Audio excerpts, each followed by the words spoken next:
ಮುಂದೆ ಸಾಗ್ತಾ ಇದ್ದಾವೆ. ಮೊದಲಿಗೆ ತಂಡದ ನಾಯಕ ಉದಯ್ ಸಂತಾಯ್, GNFS ಶಾಲೆ ದೂರಿಹಳ್ಳಿ.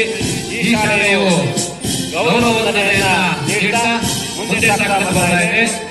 ಅದೇ ರೀತಿ ಎರಡನೇ ತಂಡ ಮಹಿಕಾ ಕನ್ವೀರ್, ತಂಡದ ನಾಯಕಿಯ ಜೊತೆಗೆ ಶಾಲಾ ಮಕ್ಕಳು GNFS ದೂರಿಹಳ್ಳಿ ಶಾಲೆಯು ಕೂಡ ಹಾಸ್ಯವಾದ ತಂಡ ಅತಿಥಿಗಳಿಗೆ ಗೌರವಧನೆ ನೀಡಿ ಮುಂದೆ ಸಾಗ್ತಾ ಬರ್ತಾ ಇದೆ.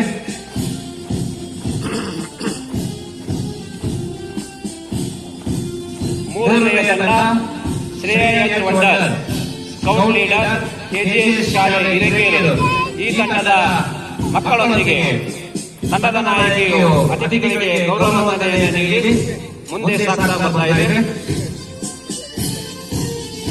ಗಣ್ಯಮಾನ್ಯರು ಅತ್ಯಂತ ಸಂಭ್ರಮ ಸಡಗರದಿಂದ ಮಕ್ಕಳ ಪಥಸಂಚಲನೆಯನ್ನು ವೀಕ್ಷಣೆ ಮಾಡ್ತಾ ಇದ್ದಾರೆ.